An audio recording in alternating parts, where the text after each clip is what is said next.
And we are live. Thank you to everyone for tuning in and watching us live, and everyone else watching this back recording. We appreciate you as well. Yeah, thank you, everyone. Tonight we're joined by Adrian. She is the sister of Sebastian Kelley, who disappeared from Portland, Maine, June 17th, 2017. Adrian, thank you so much for joining us tonight.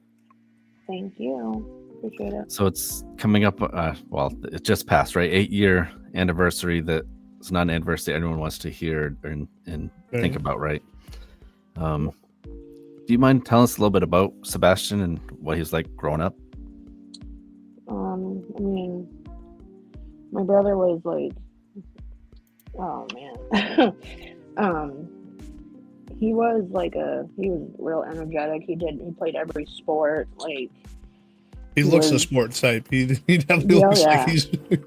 Yeah, he loved football. Like football was his thing, but he like wrestled and like ran track and everything. And then I was like the nerdy person, so like I really didn't do any of that shit. So, but like then his senior year, he tore his Achilles tendon and messed up his knee, and it like because like he was like there was like scouts looking at him for football, and it like really messed him up pretty bad, and he like it just and then after that he just kind of changed, but he was still my brother. He was still awesome. But now, what do you mean he changed?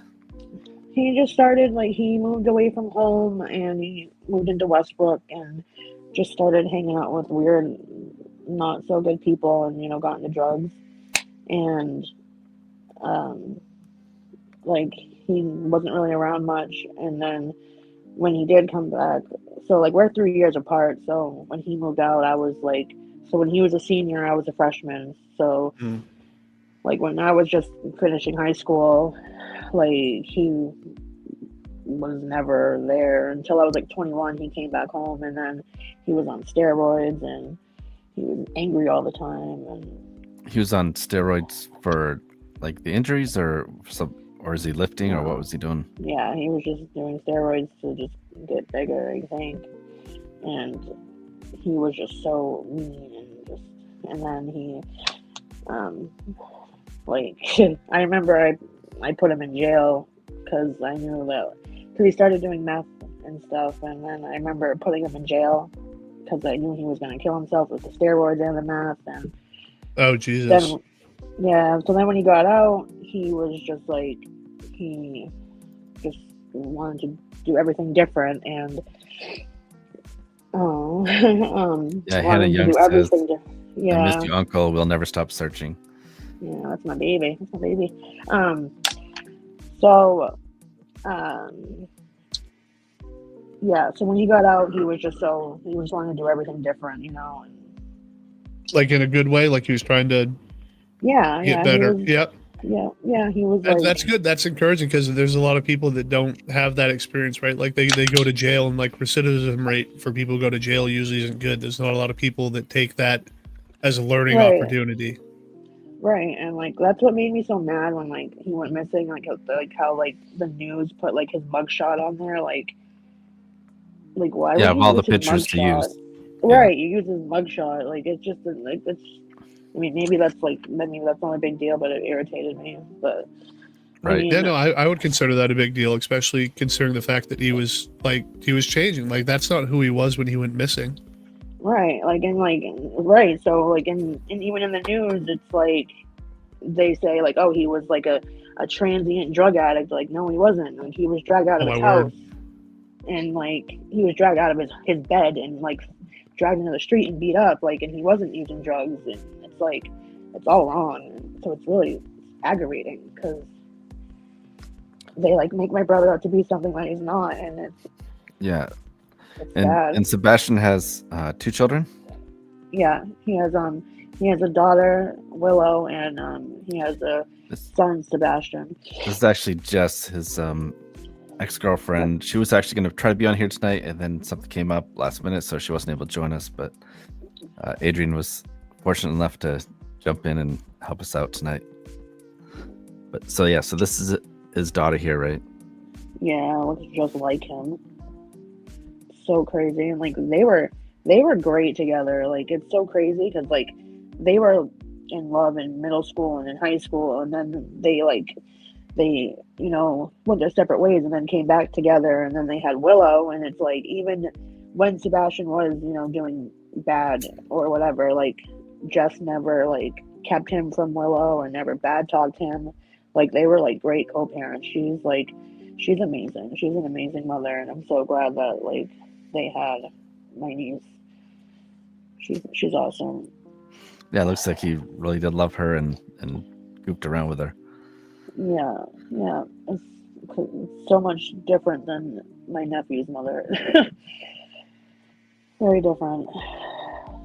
Yeah, so different. Hannah says, "Keep your head up, Auntie. I love you." I love you too. She's so Jean cute. says, "I'm here with you, A." Yeah, that's me. A? Thanks, guys. The support. Yeah, it's sad. Like all these people just have to like, they deal with me losing my mind sometimes because I freak out, and it sucks. So now, your brother was an artist too, right? Like, I don't know if you guys can see some of Yep. these pictures that you had shared with us, but he's pretty talented. There, some of his drawings he did. Yeah, like the picture below, the picture of us and the one above us, those are ones he drew. And I remember he drew a picture of Jess, and it was like, he looked like he was so, it's so frustrating because he was good at everything he did, and it's like I couldn't draw a stick figure, and it's like I know, like, I know people like that too, and it's what's also kind of upsetting is that, like, some people don't take advantage of that talent that they have. They're good at all kinds of stuff, and they're just like, nah, but I'm content with not really like pursuing any of this. Why not? God, you're so lucky. Like I remember like one time he so I was in like 8th grade, and like it was like when like crip walking and like the Harlem Shake was like cool, and like Sebastian tried to teach me how to do it, and then he was like, "You look like you're having a stroke. Get out of my room, like right now." I was like, "Like okay, great, perfect." So was he kind of a jokester too? Like you guys got along well, and oh yeah. He was hilarious. If I can ask, how long after he had gotten out of jail and started fixing his life, how long after that did this incident happen where he went missing?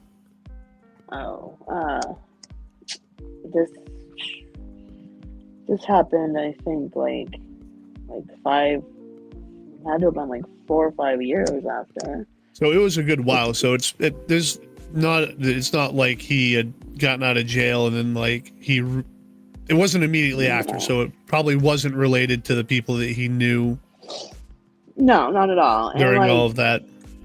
No, like he got beat up by his son's mother's, by her father or her brother-in-law and like her boyfriend at the time and like 2 other people. Like she set up him being jumped, and like because when he came to my for the people that don't know the story, let's talk about June 16th. What happened that we know of that day? If you can start like maybe midday or whatever.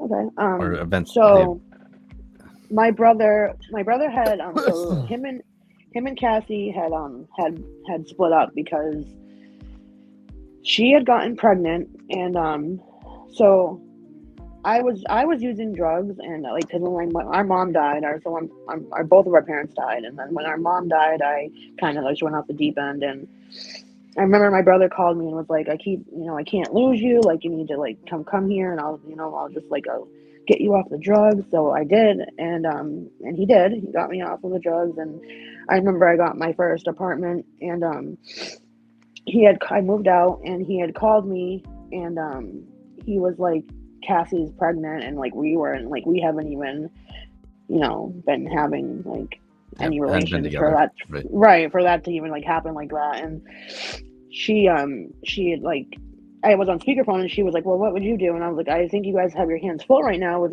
she has 2 twins that aren't my brothers, and you guys have a newborn, which is my nephew, and I think you should think about it. And like she flipped out, and then like my brother had this blood clot, like like friggin' disorder that like it was like he would just get random blood clots and they would almost like they would like incapacitate him, like he couldn't move, you know what I mean? So Oh man. she was like, one day like he had called me and he was like, I'm really sick, like I don't know what to do, and like he's like, and Cassie just like has been getting up and, you know, getting like her makeup done and just doing weird stuff, and then one day she just like tore him down and was like, I'm leaving you, I'm seeing this new guy and blah blah blah blah, and she left him, and he was calling her for like days and days and was like, I want to see my son, and she wouldn't let him, and so he went to the courthouse and filed for visitation rights, and that same day, I guess like at like 2:00 in the morning of June 17th, he was, you know, because there was a window in his apartment that was broken, and him and Cassie shared the apartment until she had moved out, so she knew where it was, and she, from what he told me, like she told him like that's the only way they could get in, so they must have came in through the window, and they dragged my brother out of bed because my brother was a big dude, and I mean no one's gonna really beat him up or jump him if he's, you know, awake. Right. Honestly. So there was 4 of them. And so probably not one of them, because he does look like a big guy. I'm a big guy, and I wouldn't want to. I probably wouldn't want to go messing around with him. Right. So it's like, so they drag him out in the middle of the street in Westbrook, and they're like, it's all the you know, all the blows were to his head. You know, there was no like none around his body. It was all to his head, and my brother told me that I know last time you actually sent us a photo. I just tried to look to see if I could find that photo, and I can't find it. But if you Google it, you can find it. I just tried to Google it too. I can't find it online. Like, I mean, I put like Sebastian Kelley like missing Westbrook, and it'll pop up like. But I mean, I remember when he had told me, like, he said that Cassie's boyfriend that she was seeing at the time had kneeled down next to him and said, if you think that a junkie like you is going to get visitation rights, like, you better think again. And it's just like, so like when my friends had left my house, because I lived behind the hospital at the time, so my friends had left that morning. It was like 7:00, and they had called me. They're like, your brother's up here walking around in a hospital gown, like looking really beat up. And I was like, that's impossible. Never seen my brother beat up in his life. Like, it's not my brother. And I was like, if it's my brother, then bring him here. And like, I opened the door and I was like, what the fuck happened to you? And I was like, oh my God, it's just like, I've never. And he kept just being like, I can't believe that she did this to me. I can't believe that she did this to me. And I was like, who are you talking about? And he just kept saying, Cassie, she did this. And I'm not even going to lie. Like, I went on I pounded on every door in Westbrook on Brown Street until I found Cassie. And I told her, I was like, you're so lucky that you're holding my nephew, because like what you did is just, it's like, it's disgusting. Like, this is the father of your child. Like, it's just, it's not right. And I had, so I went back to my house, and my brother was laying on my bed, and, you know, he begged me to stay there, and I mean, if I had known that was like the last time I would have saw my brother, I probably wouldn't have let him go, but I did. So there's nothing you could have done about it. You didn't know, though. Like, yeah, and he was asking you to stay at your house, right? Yeah, and I should have. I mean, but and also, then so you have to protect yourself, not knowing what's going on. So when he's at the hospital, did the hospital release him, or did he just? No, he left. He left against doctor's orders. So because he had swelling and bruising in the brain. Yeah. And it's like, I don't even understand it. Like, he wanted, I don't know. Like, I mean, my brother was stabbed like like it was in the newspaper. He was stabbed in Kennedy or Sycamore Village, and he signed himself out of the hospital then. It's like, you're not 50 Cent, dude. Like, why are you signing yourself out of the hospital? You were just stabbed 7 times. Like, what are you doing? Wow. Did they at least do anything to him, or did he sign himself out before they could even like try to patch him up? They stitched him up, but like the funny part is, it's not funny, but like he like got stabbed and then went to McDonald's and to Burger King, and he was like, Adrian, you should have seen everybody looking at me. I'm like, it's probably because you were bleeding all over everyone's floor. Like, what are you talking about? That is kind of funny. It's a little dark, but it is kind of funny. Right, just wanted a double cheeseburger, I guess. Sue Baxter has questions. So, were charges pressed against those that assaulted him or not? No. Because there's no one to press charges because he's not around. No. Right. Well, right. And I mean, I could, and I tried, but the cops just like, I mean, there was a kid that posted on his own Facebook that the pictures of my brother, and posted that he drowned my brother in the Casco Bay, and was like, it was so gratifying hearing his muffled nigger screams underwater, and like literally saying they killed my brother, and the cops were like, we went and talked to him, but within 5 minutes of interviewing him, we realized that he couldn't commit a murder. Like, okay, what the hell? A 5-year-old can commit a murder. Like, right. The confession is not like that is wild. And what's the is this the Portland Police Department? No, it's Westbrook. Or Police. is it Westbrook Police Department? Yeah. And who is the as far as you know, who is the detective or whoever who's in charge of your son's case, or your brother's case? Well, I know that Detective Close was in for Westbrook, but as far as like now that it's on like the state police, like I don't know because they don't call me. Oh, I thought that Portland actually had its own missing persons. Yeah, so Portland takes care of their own missing people, but this is Westbrook technically, right? Yeah, so right. But everything I read today was I'll reach out to Portland Police Department, which is what I had used for a banner up here. But you're saying state police are the ones in charge of it? Yeah. Well, either way, we're gonna there was up here. Just 1 second, real quick. So if anyone does know anything or have any information or even wants to question them as to why maybe stuff isn't getting handled, the Portland, Maine Police Department, their phone number is 207-874-8479. If you guys have any tips or even just want to reach out to them and ask, how the case is going, or maybe just pressure them into doing some more about it. Yeah. So Sebastian leaves your house. What time was this that he left your house? This was around like noon. Jess had come to pick him up, and on the 17th? I remember Willow just flipping out, and she was screaming because she didn't know that was her dad because he was so beat up, and I was like trying to calm her down, and I was like, that's your daddy, like that's your, and she's like, no, it's not, and I'm like, yeah, it is though, and that's your dad, and like she was old enough to know, like when he went missing, like she used to wait at the end of the driveway for him for like months to wait for him to come home, and like, oh my word. It's also really sad to think that's her last memory of her dad too, right? Him being beat up. Right, and it's like Jess has never let like my niece forget who like Sebastian is, and Cassie doesn't even let my nephew know who he is. And it's do you ever get to see your nephew? I don't want to, as sick as that sounds. I don't know why. I don't know if it's like because I know that she had something to do with what happened to him.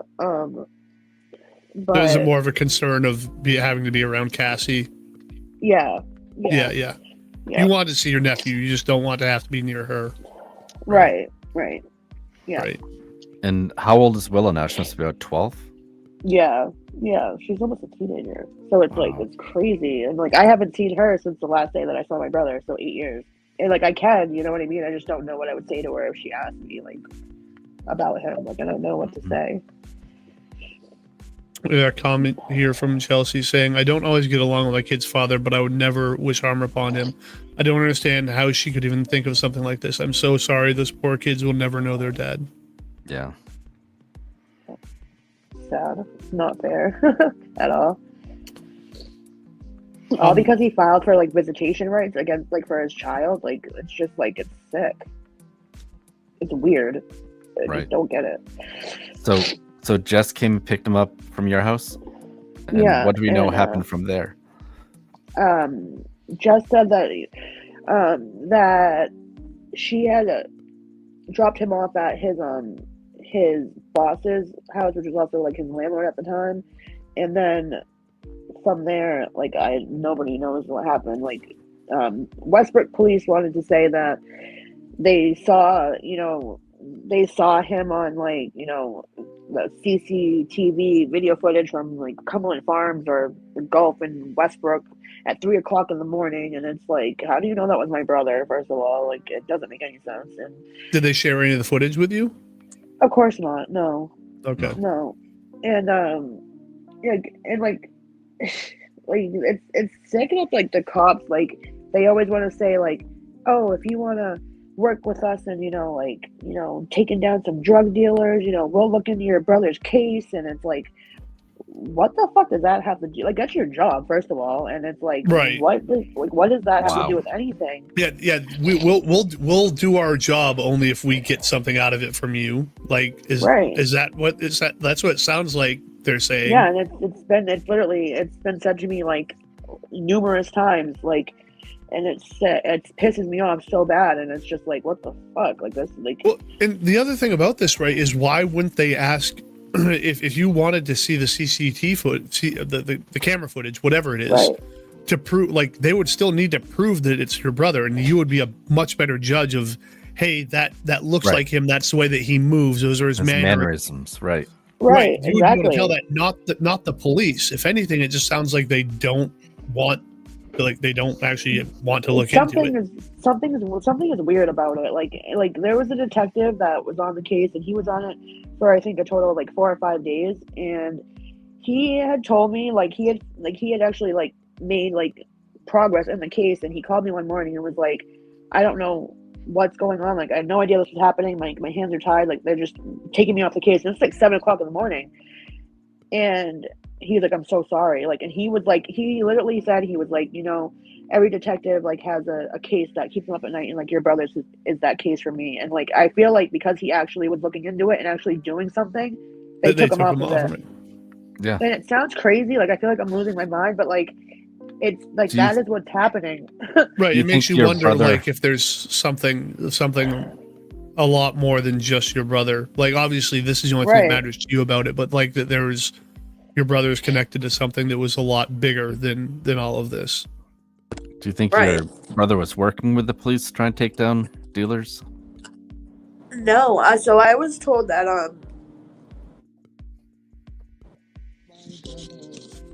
Oh, that's not working. Can you hear me?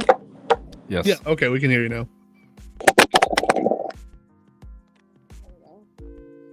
Oh. Yes. No. Still nothing.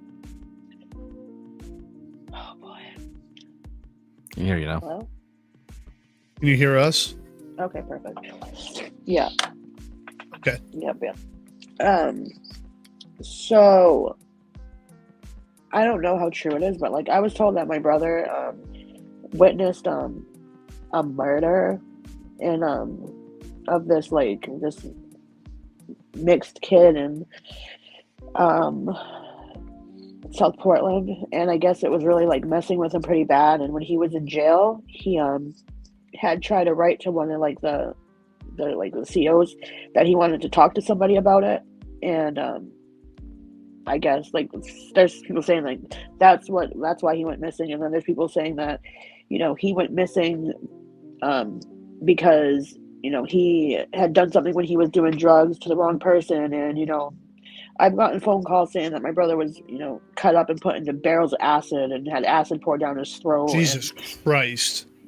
It's like, and those are like I don't you. Yeah, I've had people call me that telling me to stop looking into your brother. It's gonna happen to you, and it's just like, I would 1000% find out. Right, keep saying that. Right, say it into the microphone. Right, like seriously, like you are being recorded right now. There was another time Jesus. That so Jess had dated this guy Virgil Buzzle, and he's dead now, but he had confessed to killing my brother. And because he was racist and did not like my niece or didn't like Sebastian, and I called Jess and I told her, and she's like such a friggin' badass that she like calls me the next day. She's like, so I just got back from a ride with Virgil, and guess what? And I'm like, what the fuck are you doing even going for a ride with him? Like, what are you talking about? she was Wait, like, well, sure as this was shit. that was the racist guy, Yeah, Virgil. yeah, Okay. yeah, yeah. And so Jess is already like, I told Jess, and she's like, next day she's like already in the car with him, and like she's like, yeah, like he like confessed to like killing somebody, and she was like, and I was like, oh shit, like, and she's like, he doesn't know that like I know that like it's Sebastian. So like she gets home and she was like I I got him, he like he had confessed to it, like what do I have to do, like I'll wear a wire right now, and the cops were like, no, we need to we need to like ease into this, we need to think about this. Mhm. Oh And my word! then he ends up dying and killing himself or whatever the hell happened, and it's just like, what the fuck, man. Like, it's so frustrating. It really is just so frustrating. It really Absolutely. I'll post what Gene says. So said that anyone would have to go through a tough situation like this and have no answers. Please help get this case solved, and if you know the littlest tip that you think could be unimportant, might be important. Yeah, so on that note, I'm going to put the phone number back up here. If you could find the Westbrook one as well. So yeah, this is the Portland, Maine Police Department. Their phone number is 207-874-8479. If you have any information, actually, I'll leave that up there a little bit longer for anyone who's watching or maybe didn't hear it. Like it's baffling that like there's been two people that have confessed to this. And like, he was there's evidence of him clearly being beat the night before or the day that he went missing. And no one has been prosecuted over this or like nothing. Like it honestly, it sounds like a conspiracy out of a movie. You know what I mean? It's something that's like, that's what I said. Obviously the cops would look into this, but like why? But they're not. Like, why is this not actually happening? So yeah, there is a Westbrook Police Department number. Sorry, 1 second. 207-854-0644. And again, they might not actually be the agency that's handling it, but you can still contact them. I don't ever like I was born, like we were born and raised in Maine, you know what I mean? Like we grew up in Standish, we went to Bonnie Eagle, it's like very white. So it's like I never have been like a person that's like, like those people that's always like just like a gung-ho race people, like it's because I'm black. Like I'm not that person. Like I'm just really not. I've never been that person. Like I'm really like I'm mostly white. So it's like it just sucks because it's like now it's kind of making you feel that way though, right? Like it is, because I've seen like a guy in Wyndham last year that literally like a guy got arrested. The guy's body wasn't found. There was no murder weapon. There was nothing. But because like the guy's family was like rich and white, it's like they just arrested some random person. Like why was he even? It's like it's so fucking frustrating, and especially since like our parents are dead, and it's like I'm like I'm his voice, so it's like what am I gonna do? And it's like they're just like taking it for like a joke, and it's not like right. He was still a fucking. That's one of the reasons we're here too. Is we're like we're a speakerphone for your voice. Like we want to try and help like spread this message to let everyone know what's happening and like the injustice that's happened to your brother. So like there are people that give a damn. I appreciate it. I really do. I really do. Oh, and yeah, this is. Thank you, Jeannie. This is the Maine State Police number as well, 207-973-3700. We're not entirely sure who is actually handling this case right now. We allegedly it's Portland, but it happened in Westbrook. But the Maine State Police does usually handle missing persons cases. So there's a few different numbers here that people could contact. Thank you, Jeannie. No, she put the other number in there as well over there. So it's my roommate. So what was his mental state? What was his mental state like when he left your apartment? Was there any slurring of his speech? Did he seem like he was out of it? Because again, he had bleeding on the brain. No, bruising. he was no, like. And Jess said he didn't act weird around her. Yeah, he was completely lucid. Like he was fine. And I mean, he was just beat maybe up. Probably a little right, mad and sore, but yeah, it was like when people get their teeth pulled, like how like they talk like with like cotton balls in their mouth. Like that's kind of what he was spoke like, and yeah, they know, but still, it's like he was still like he wasn't. And then like the cops were like, well, when I reported him missing at first, the cops were like, it took him 18 hours to come even to my apartment, and they were like, well, we just think that he's on like a drug bender, like, and maybe like he'll turn up eventually. I'm like, and it had been 5 years since he was doing drugs, right? Since he exactly like was but like since he like he has since like he has a record, right? It's like that's all that mattered, and like then once I like explained it to the police, like he was like, no, this is serious, but then. It's like still they were like, do you think that he could have just like do you think he just took off and like started a new life? And I'm like, no. Oh my God. Yeah, just left his children behind and his family and right. Like, no. and that's the thing, unfortunately, and this is not a story that's unheard to us. We hear it all the time. As someone with even any sort of drug history, that as soon as they go missing, the police almost look at it as a blessing, where they're like, oh, they probably overdosed or it's drug related, and oh well, is what it sounds like. And I remember when this first came out, I remember the story that I'd read and heard, and the way I understood it was, he got beat up that night, and that they were leading it to the fact that he was, out of his mind type thing, like because of the bruising on the brain, that he may have just ended up in the river by himself or something. But honestly, Arkham's Razor would tell me that it's got to do with those guys that beat the shit out of him. Like, right, you talk about all these other people, but wouldn't you think? I mean, why would so many people want to harm your brother all the same time? I would think it's the guys that beat the shit out of him that had something to do with this.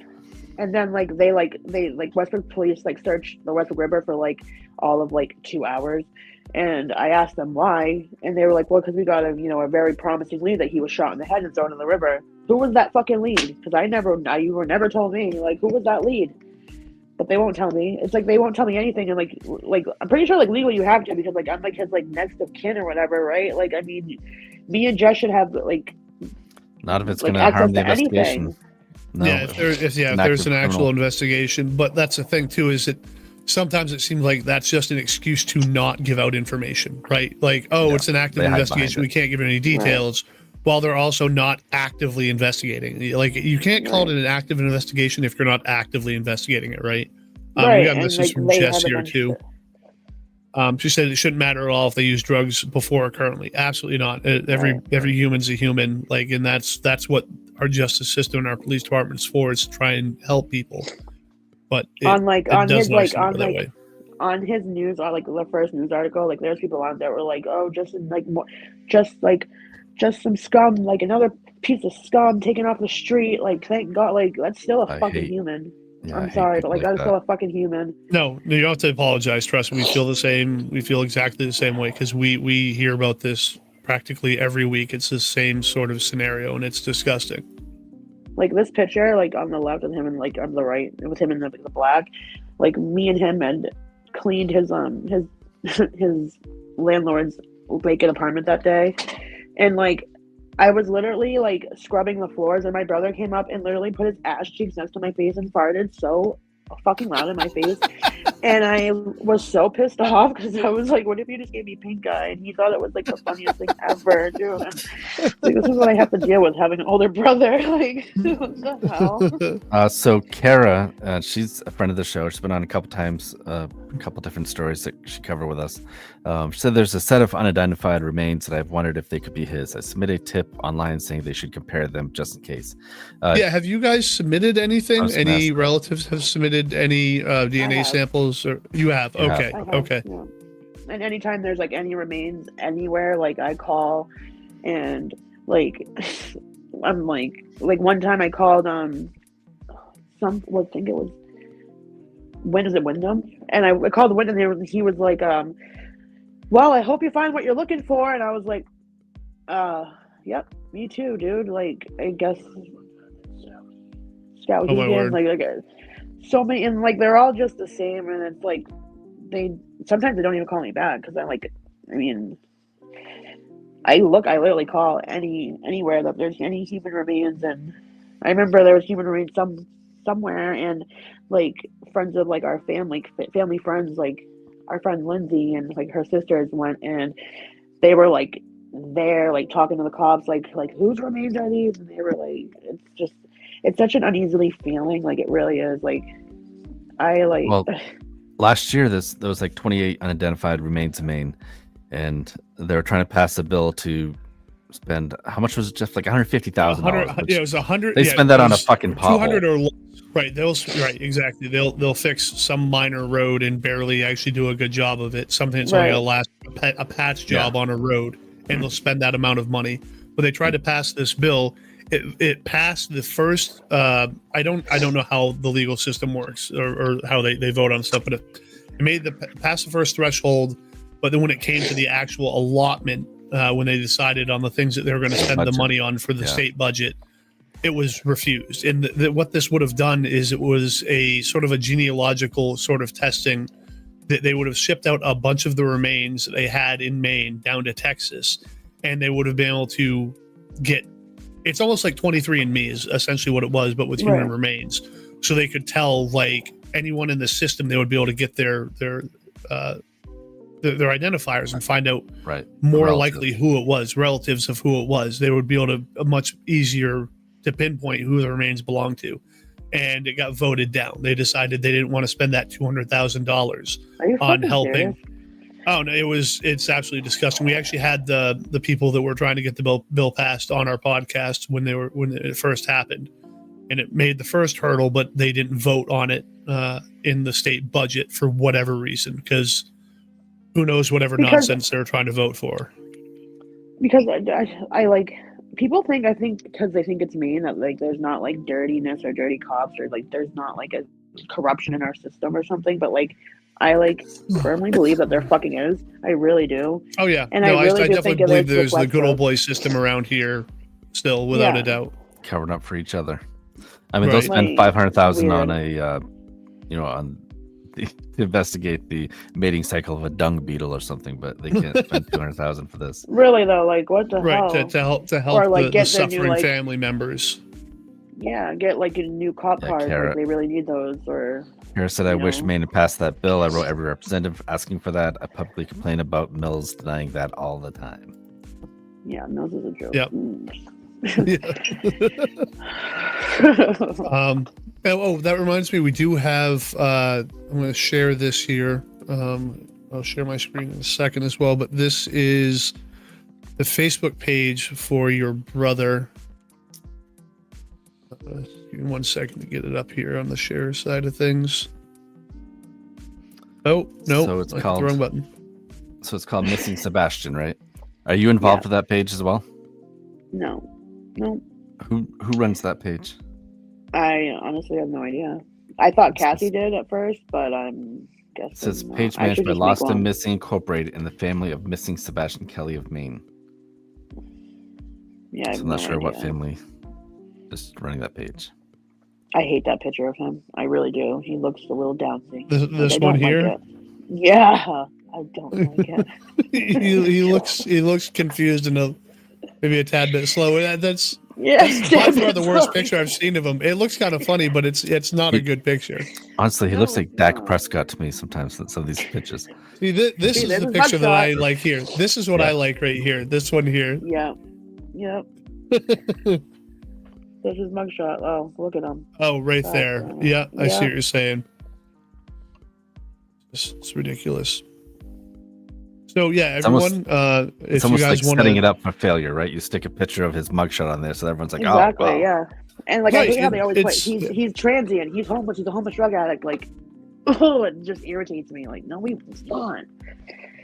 So we put the link for that in the chats. If anyone wants to go join that, like that page. It's not a join page. It's just something you can like, so you can follow it. We're not sure who Lost and Missing Incorporated is. I don't know either. Sue says the story is also on the Charlie Project page. Charlie Project, yeah. For the background. I've talked to them. Yeah. This is another like. I took that picture too with him in the chair. Oh, did you? Yeah. He looks like he's just in love with being a dad there. Or maybe an uncle. I'm not sure if that's his kid. No, that's his son. Yeah, that's his son. Okay, yeah. He looks very, very happy there. Yeah. Tiffany says, "Good evening. Praying over the situation and for answers to come forward. Somebody out there knows something. 100% somebody knows something." Yeah. I don't understand how somebody does know something and they can just like let 8 years go by and like it's just like just nothing. It's like I killed my brother's you- goldfish you- once when I was a kid, and I still feel bad about it. It's like I don't get it. Yeah. I don't get it. Well, and speak of that, if you can make a plea to whoever knows something, at this point it's been 8 years. I mean, you don't have to be afraid. Just come forward. Let the cops know what happened. Get some tips going. Yeah. What do you have to say if to anyone who might know something about this? I mean, if whoever knows something, like, I feel like whatever issues you and my brother had or whatever happened, it shouldn't take away like his family, like being able to put him to rest, or me or his kids, finally know what happened to him. Mm-hmm. Because he still was a brother and like hell, make up a story of self-defense. Just tell us where he is. Anything, right? just anonymously give a tip. Like, I don't care. Like, I don't even care like who did it. Like, just tell me where my brother is. Like, it's not fair to, like, not knowing is the worst feeling ever. Like, please, does somebody know something? I just want my brother to come home. Yeah. So. We've got a comment from Sue here saying, "It amazes me how many people get the word out on these missing people and no one speaks up or have any info on them. Like, they don't exist."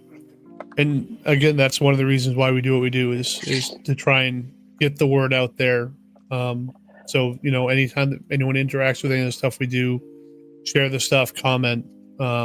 Just it helps boost these sort of messages, these videos, so people see it. Because I mean, how many people in here knew about Sebastian before seeing this, right? Like, right. I'm blown away. Almost every week there's someone new that we're talking to, a story that I've never heard, and I'm not too deep into it, but obviously we've been doing this for years. I still see enough of it. Like, there's right. and so often we look up a case and there's no information online about it. No one is ever talking about it. And it's the same, and I'm not discrediting what you're going through, but there's people out there who are other families who are suffering, and no one has ever talked about any of it. You know what I mean? Yeah. It's crazy. It's wild. Gene Jones says, "Please say something. Help this family." Absolutely. Jess says, "Hoping you and your family get answers soon." Adrian, no one should have to go through years of not knowing.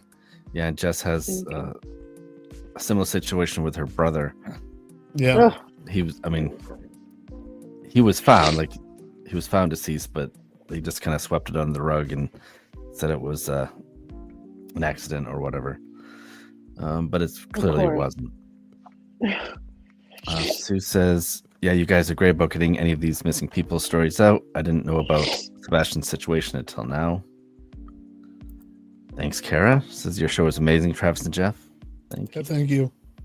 I do want to get out there. We'll let you go that first.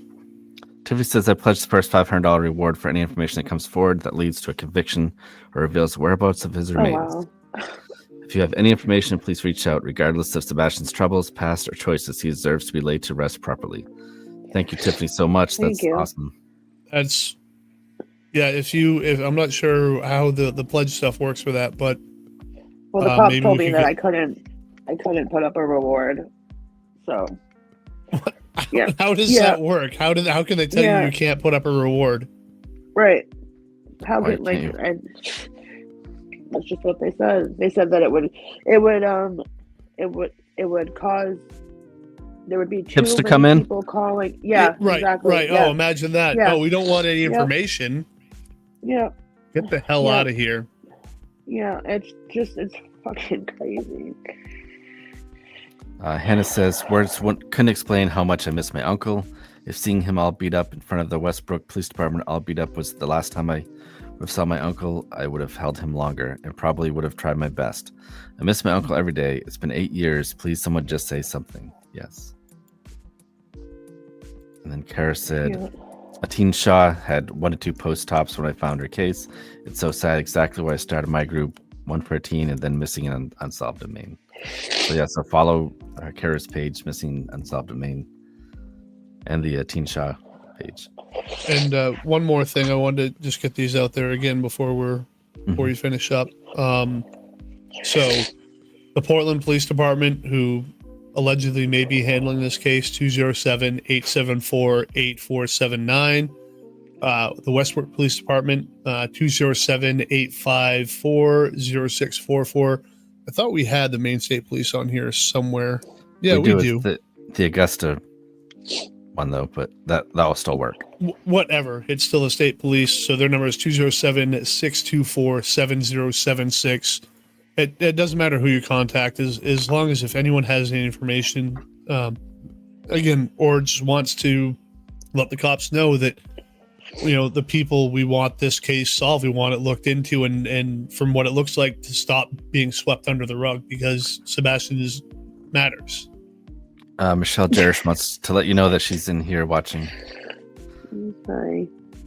She's so sweet. Jean says, thank you for this podcast. It means the world. I pray this will help get his story out and get the answers his sister and children and the rest of the family deserves. Absolutely. Yeah.